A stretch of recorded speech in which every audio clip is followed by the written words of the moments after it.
Love ജിഹാദിനിരയായി കോതമംഗലത്ത് പെൺകുട്ടി ആത്മഹത്യ ചെയ്ത സംഭവത്തിൽ മുഖ്യമന്ത്രി മറുപടി പറയണമെന്ന് ബിജെപി IT സെൽ മേധാവി അമിത് മാളവിയ.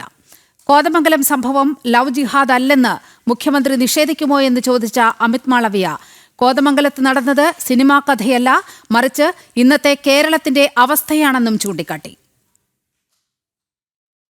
ഒരിടവേളയ്ക്ക് ശേഷം കേരളത്തിലെ ലവ് ജിഹാദ് കേസുകൾ ദേശീയ തലത്തിൽ ചർച്ചയാകുകയാണ്. കോതമംഗലത്ത് 23-കാരി ആത്മഹത്യ ചെയ്ത സംഭവം BJP IT സെൽ മേധാവി അമിത് മാളവിയ ചൂണ്ടിക്കാട്ടുന്നു. ലവ് ജിഹാദ് എന്നത് യാഥാർത്ഥ്യമല്ലെന്നും സൃഷ്ടിക്കപ്പെട്ടതാണെന്നും പിണറായി വിജയൻ ഒരിക്കൽ പറഞ്ഞിട്ടുണ്ട്. എന്നാൽ കോതമംഗലത്ത് ആത്മഹത്യ ചെയ്ത 23-കാരിയുടെ കുടുംബത്തോട് ലവ് ജിഹാദ് യാഥാർത്ഥ്യമല്ലെന്ന് മുഖ്യമന്ത്രിക്ക് പറയാൻ സാധിക്കുമോ എന്ന് അമിത് മാളവിയ ചോദിച്ചു.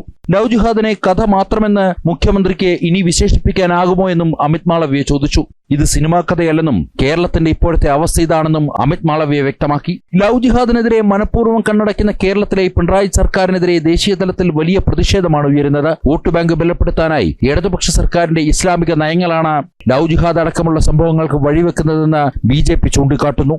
ജനം, ഡൽഹി.